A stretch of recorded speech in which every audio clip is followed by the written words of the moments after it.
ये आकाशवाणी रायपुर है। प्रादेशिक समाचार बुलेटिन के साथ में रत्ना साहू।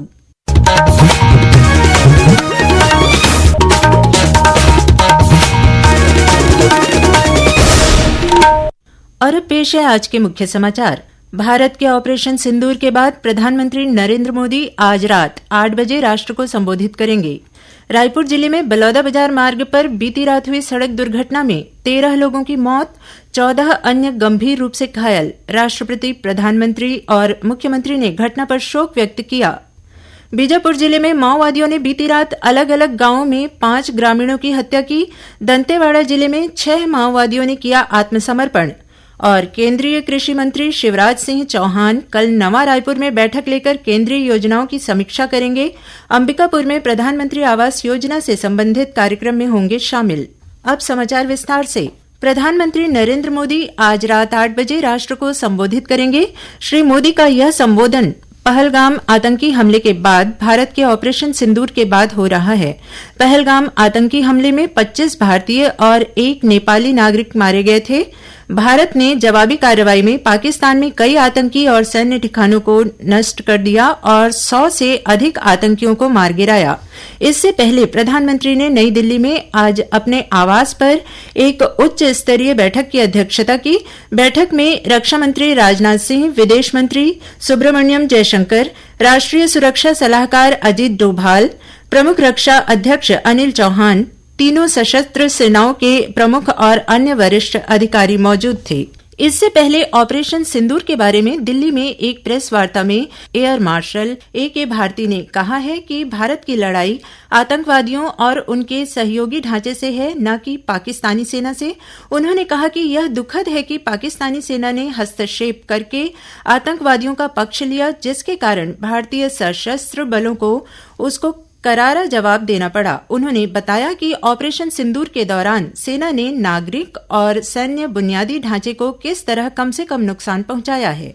एयर मार्शल भारती ने बताया कि पाकिस्तान द्वारा बड़ी संख्या में इस्तेमाल किए जाने वाले ड्रोन और मानव रहित लड़ाकू हवाई वाहनों को स्वदेशी रूप से विकसित सॉफ्ट और हार्ड किल काउंटर UAS सिस्टम और वायु रक्षा कर्मियों द्वारा विफल कर दिया गया।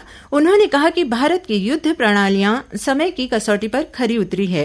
भारत की आक्रामक कार्रवाइयों पर DGAO ने नूर खान एयरबेस और रहीम यार खान एयरबेस पर हमलों पर उन्होंने कहा कि भारत ने दुश्मन के हर हिस्से को निशाना बनाया। भारत के एयर डिफेंस सिस्टम ने दुश्मन के ड्रोन, लड़ाकू विमान और मिसाइलों को नाकाम किया। इससे देश को कम से कम नुकसान हुआ। सैन्य संचालन महानिदेशक लेफ्टिनेंट जनरल राजीव घई ने कहा कि पाकिस्तान की वायुसेना ने भारतीय एयरफील्ड और लॉजिस्टिक प्रतिष्ठानों को निशाना बनाने की कोशिश की तो उन्हें मल्टीलेयर काउंटर ड्रोन और एयर डिफेंस ग्रिड द्वारा रोका गया। वहीं नौसेना संचालन महानिदेशक वाइस एडमिरल AN प्रमोद ने कहा कि कई सेंसर और इनपुट का उपयोग करते हुए नौसेना खतरों को बेअसर करने के लिए निरंतर निगरानी बनाए हुए हैं। वाइस एडमिरल ने कहा कि भारतीय नौसेना ने पाकिस्तानी हवाई हमलों को मकरान तट के पास नियंत्रित रहने के लिए मजबूर किया, जिससे समुद्री क्षेत्र का खतरा टल गया। रायपुर जिले में बलौदाबाजार मार्ग पर बीती रात हुई सड़क दुर्घटना में 13 लोगों की मौत हो गई। इनमें 9 महिलाएं और 4 बच्चे शामिल हैं। वहीं 14 अन्य लोग गंभीर रूप से घायल हुए हैं। सभी मृतक चटौद गांव के रहने वाले थे। पुलिस से मिली जानकारी के मुताबिक ये सभी लोग खरोरा के बाना बनरसी गांव से एक पारिवारिक कार्यक्रम में शामिल होकर लौट रहे थे। तभी रात करीब 11 बजे सारा गांव के पास उनका वाहन एक तेज रफ्तार ट्रेलर से टकरा गया। इस हादसे में 13 लोगों की मौके पर ही मौत हो गई। वहीं 14 अन्य लोग घायल हो गए। सूचना मिलते ही खरोरा थाना पुलिस और प्रशासन की टीम मौके पर पहुंची। गंभीर रूप से घायल हुए लोगों को रायपुर के डॉक्टर भीमराव अंबेडकर अस्पताल में भर्ती कराया गया है। राष्ट्रपति द्रौपदी मुर्मू ने इस दुर्घटना पर गहरा दुख व्यक्त करते हुए मृतकों के परिजनों के प्रति संवेदना प्रकट की है। वहीं प्रधानमंत्री नरेंद्र मोदी ने भी इस घटना पर गहरा दुख व्यक्त करते हुए प्रभावित परिजनों के प्रति गहरी संवेदना व्यक्त की है। प्रधानमंत्री ने मृतकों के परिजनों को प्रधानमंत्री राष्ट्रीय राहत कोष से 2-2 लाख रुपए की अनुग्रह राशि और घायलों को 50-50 हजार रुपए की सहायता राशि प्रदान करने की घोषणा की है। मुख्यमंत्री विष्णुदेव साय ने इस सड़क दुर्घटना पर गहरा शोक व्यक्त करते हुए मृतकों के परिजनों के प्रति संवेदना प्रकट की है। राज्य सरकार मृतकों के परिजनों को 5-5 लाख रुपये तथा घायलों को 50-50 हजार रुपये की सहायता राशि प्रदान करेगी। उधर कोंडागांव जिले में राष्ट्रीय राजमार्ग क्रमांक 30 पर ग्राम दहीकोंगा के पास कल तेज रफ्तार एक ट्रक की टक्कर से मोटरसाइकिल सवार 3 लोगों की मौके पर ही मौत हो गई। मृतकों में 2 महिलाएं शामिल हैं। वहीं जांजगीर चांपा जिले में बमनेडी के अमोदी गांव के पास एक 4 पहिया वाहन की चपेट में आने से एक युवती की मौत हो गई है। प्रादेशिक समाचार आप आकाशवाणी रायपुर से सुन रहे हैं। छत्तीसगढ़ की खबरों से है आपका वास्ता और खबरों की विश्वसनीयता से है हमारा वास्ता। आकाशवाणी समाचार रायपुर के प्रादेशिक समाचार बुलेटिन के साथ ही हमारे समसामयिक कार्यक्रम आप रेडियो के अलावा अपने मोबाइल पर भी सुन सकते हैं। आकाशवाणी समाचार फेसबुक, ट्विटर और यूट्यूब पर भी उपलब्ध है। हमारा Facebook page Chhattisgarh news on AIR, Twitter handle CGAIR news और हमारा यूट्यूब चैनल है छत्तीसगढ़ AIR न्यूज। तो अब रेडियो के साथ ही आपके मोबाइल के जरिए भी हम पहुंच रहे हैं आप तक। छत्तीसगढ़ की हर खबर के लिए सुनते रहिए आकाशवाणी समाचार। और अब आगे बढ़ते हैं बाकी के समाचारों की ओर।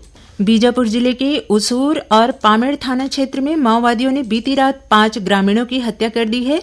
मृतकों में ग्राम मारुडबाका के सोसाइटी संचालक नागा भंडारी, मीनागट्टा के शिक्षादूत अशोक मुचाकी, कंचाल के रसोईया मडकम हड़मा और करतम कोसा शामिल हैं। जिले के पुलिस अधीक्षक जितेंद्र यादव ने बताया कि ग्राम मारुडबाका, कंचाल और मीनागट्टा में हुई इस घटना की जांच की जा रही है। वहीं दंतेवाड़ा जिले में आज 6 माओवादियों ने आत्मसमर्पण कर दिया है।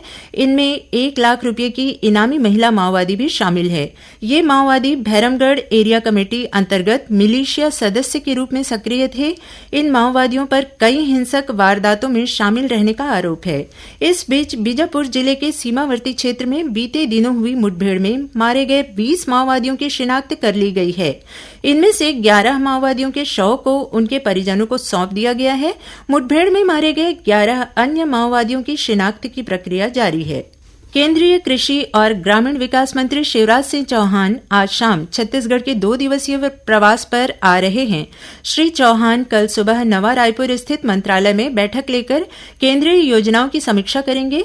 इसके बाद वे अंबिकापुर जाएंगे, जहां प्रधानमंत्री आवास योजना से संबंधित कार्यक्रम में शामिल होंगे। इस मौके पर श्री चौहान प्रधानमंत्री आवास योजना के तहत हितग्राहियों को आवास स्वीकृति पत्र प्रदान करेंगे। साथ ही वे एक जनसभा को भी संबोधित करेंगे। इसके बाद केंद्रीय मंत्री कल शाम अंबिकापुर से मध्य प्रदेश के गुना के लिए रवाना हो जाएंगे।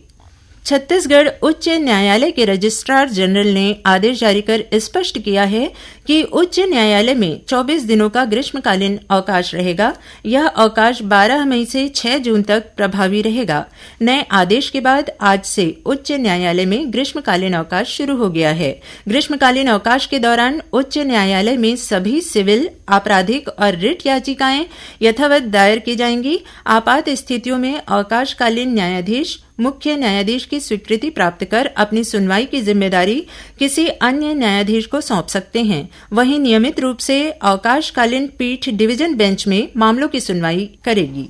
छत्तीसगढ़ माध्यमिक शिक्षा मंडल द्वारा आयोजित 10वीं और 12वीं बोर्ड परीक्षा में प्रावीण्य सूची में स्थान बनाने वाले रायपुर जिले के विद्यार्थियों ने आज राजभवन में राज्यपाल रमेन डेका से मुलाकात की। इस मौके पर राज्यपाल ने सभी विद्यार्थियों को मेडल और स्मृति चिन्ह प्रदान कर सम्मानित किया और उन्हें 5-5 हजार रुपये प्रोत्साहन राशि दी। महात्मा गौतम बुद्ध के जन्म दिवस के अवसर पर विश्व भर में आज बुद्ध पूर्णिमा मनाई जा रही है। आज ही के दिन उन्हें बोध गया में महाबोधि वृक्ष के नीचे ज्ञान की प्राप्ति भी हुई थी। राष्ट्रपति द्रौपदी मुर्मू, उपराष्ट्रपति जगदीप धनखड़, प्रधानमंत्री नरेंद्र मोदी, छत्तीसगढ़ के राज्यपाल रमेन डेका और मुख्यमंत्री विष्णुदेव साय ने बुद्ध पूर्णिमा की शुभकामनाएं दी हैं। बलरामपुर जिले में बरियो पुलिस चौकी के अंतर्गत ग्राम भेदकी निवासी विशेष पिछड़ी जनजाति पहाड़ी कोरवा समुदाय के एक व्यक्ति की आत्महत्या के मामले में पुलिस ने पटवारी सहित 3 और लोगों को गिरफ्तार किया है। इससे पहले इस मामले में 4 लोगों को गिरफ्तार किया जा चुका है। इन लोगों पर सुनियोजित षड्यंत्र रचकर पहाड़ी कोरवा की संयुक्त खाते की भूमि को छल कपटपूर्वक धोखाधड़ी कर रजिस्ट्री कराने का आरोप है। बलरामपुर जिले के सनावल थाना क्षेत्र में एक पुलिस आरक्षक की रेत माफियाओं ने हत्या कर दी है। यह घटना लिब्रा घाट की है, जहां पुलिस की टीम रेत का अवैध उत्खनन रोकने पहुंची थी। इसी दौरान रेत माफियाओं ने आरक्षक शिव भजन सिंह पर ट्रैक्टर चढ़ा दी, जिससे मौके पर ही उसकी मौत हो गई। कबीरधाम जिले की चिल्फी पुलिस ने 1 क्विंटल गांजा के साथ 3 अंतर्राज्यीय तस्करों को गिरफ्तार किया है। मिली जानकारी के अनुसार थाने के सामने वाहनों की जांच के दौरान पुलिस ने एक वाहन के केबिन के ऊपर 4 बोरियों में छिपाकर रखे गए 96 पैकेट गांजे को बरामद किया है। जब्त गांजे की कीमत करीब 20 लाख रुपये बताई जा रही है। अंत में मुख्य समाचार एक बार फिर। भारत के ऑपरेशन सिंदूर के बाद प्रधानमंत्री नरेंद्र मोदी आज रात 8 बजे राष्ट्र को संबोधित करेंगे। रायपुर जिले में बलौदाबाजार मार्ग पर बीती रात हुई सड़क दुर्घटना में 13 लोगों की मौत, 14 अन्य गंभीर रूप से घायल।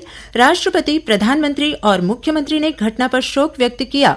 बीजापुर जिले में माओवादियों ने बीती रात अलग अलग गांवों में 5 ग्रामीणों की हत्या की। दंतेवाड़ा जिले में 6 माओवादियों ने किया आत्मसमर्पण। और केंद्रीय कृषि मंत्री शिवराज सिंह चौहान कल नवा रायपुर में बैठक लेकर केंद्रीय योजनाओं की समीक्षा करेंगे। अंबिकापुर में प्रधानमंत्री आवास योजना से संबंधित कार्यक्रम में होंगे शामिल। इसी के साथ प्रादेशिक समाचार बुलेटिन समाप्त हुआ। नमस्कार।